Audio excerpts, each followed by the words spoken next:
अमरावती जिल्ह्यातील परतवाडा या ठिकाणी मोहम्मद अय्याज मोहम्मद तन्वीर नावाच्या युवकानं समाज माध्यमांवर काही हिंदू आणि मुस्लिम तरुणींना आपल्या प्रेमाच्या जाळ्यात फसवून त्यांची इच्छा नसतानाही लैंगिक अत्याचार केले असल्याचे व्हिडिओ अचलपूर, परतवाडा आणि अमरावतीमध्ये मोठ्या प्रमाणात व्हायरल होत आहेत। हे व्हिडिओ व्हायरल झाल्यानंतर मोहम्मद अय्याज मोहम्मद तन्वीर आपल्या कुटुंबासह परतवाडा शहरातून फरार झाल्याची माहिती समोर आली होती। जे काही व्हिडिओ व्हायरल झाले होते त्याने स्वतःच काढलेले असल्याचं व्हिडिओवरून स्पष्ट दिसतंय। या व्हिडिओतील तरुणी आनंदाने नव्हे तर अनिच्छेने त्याच्या सोबत असल्याचं देखील स्पष्ट दिसतंय। मोहम्मद अय्याज मोहम्मद तन्वीरनं या तरुणींना ब्लॅकमेल केलं असल्याचेही व्हिडिओ पाहताना स्पष्ट जाणवतंय। त्यानं समाज माध्यमांवर अनेक तरुणींसोबत आपले फोटो व्हायरल केलेले आहेत। या नराधमानं किती तरुणींचे आयुष्य उद्ध्वस्त केलंय याचा अंदाज अद्याप लागलेला नाहीये। या घटनेच्या संदर्भात परतवाडा शहरात हिंदुत्ववादी संघटना प्रहार, राष्ट्रवादी यांच्यासह विविध पक्षातील पदाधिकारी, कार्यकर्ते आक्रमक होत त्यांनी उपविभागीय पोलीस अधिकारी परतवाडा यांच्या दालनात तब्बल 5 तास ठिय्या दिला आणि जोपर्यंत आरोपीला अटक होत नाही तोपर्यंत या ठिकाणावरून कोणीही हटणार नाही अशी भूमिका घेतली।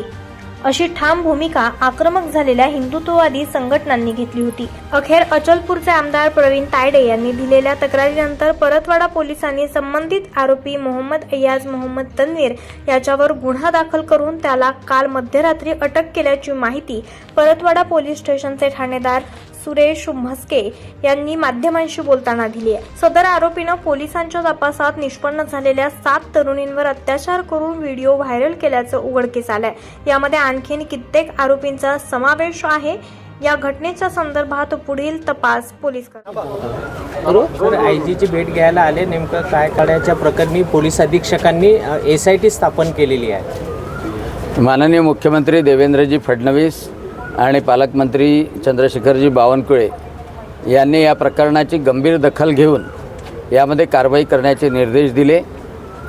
त्याबद्दल पोलिसांचे आभार निश्चितपणे मानले पाहिजे। मुख्यमंत्र्यांचे आभार मानतो आहे।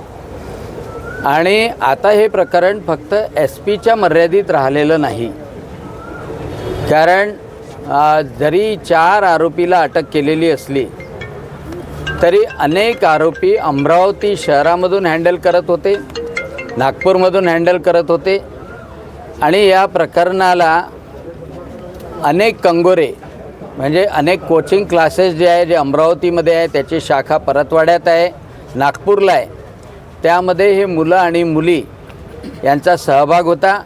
हे मुलं जरी कॉलेजमध्ये नसले तरी या कोचिंग क्लासेसमध्ये जात होते, तिथे ग्रुप फेस्टिवल केल्या जात होते आणि त्यामधून या मुलींचा संपर्क येत होता। दुसरी महत्त्वाची गोष्ट की हे मुलं एवढा पैसा खर्च करत होते हॉटेलवर, गाड्यांवर, मुलींना गिफ्ट देण्यावर, जेवणावर, शान शौकावर, तर हा पैसा कुठून येत होता। आणि त्यामुळं याच्यामध्ये ड्रग्ज रॅकेट, पॉर्नोग्राफिक व्हिडिओ, कारण या सगळ्या मुली अल्पवयीन आहे, ते व्हिडिओ विकल्या जात होते आणि त्या पैशाच्या जोरावर हे मुलं काम करत होते। आणि हा मुलगा 1 वर्षापासून सांगतो, परंतु याला हे सगळं शिकवणारे अनेक वर्षापासून करतात आहे।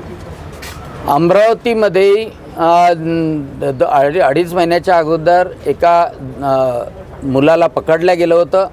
त्याला राजापेठ पोलीस स्टेशनमध्ये आयनलाच नेण्यात आलं होतं, परंतु ताकीद देऊन त्याला सोडण्यात आलं। आणि म्हणून अमरावती असो, नागपूर असो, याचे धागेदोरे मोठ्या प्रमाणात वाढलेले आहे। आणि म्हणून SPनी तर कारवाई केलेलीच आहे आणि आज शासनाने बुलडोजर चालवून जी कारवाई केली त्याचं मी निश्चितपणे अभिनंदन करतो। सगळ्या लोकांना खूप चांगलं वाटलं की देवाभाऊनी कारवाई केलेली आहे। परंतु याच्या मुळाशी जाणं अतिशय आवश्यक आहे, कारण हा पोर्नोग्राफीचा धंदा आहे, हा ड्रग्ज आणि सेक्स रिलेटेड औषधाचं याच्यामध्ये हात आहे आणि रेती तस्कर, गो तस्कर यांचा जो वर आलेला पैसा असतो ते सगळं याच्यामध्ये गुंतवतात। याच्यामध्ये लव जिहाद आहे, याच्यामध्ये धर्मांतर आहे आणि त्याच्यासोबतच ख्रिश्चन मुली आहे, मातंग समाजाच्या मुलींनी बडनेरामध्ये आत्महत्या केलेली आहे आणि मुस्लिम मुलीसुद्धा आहे।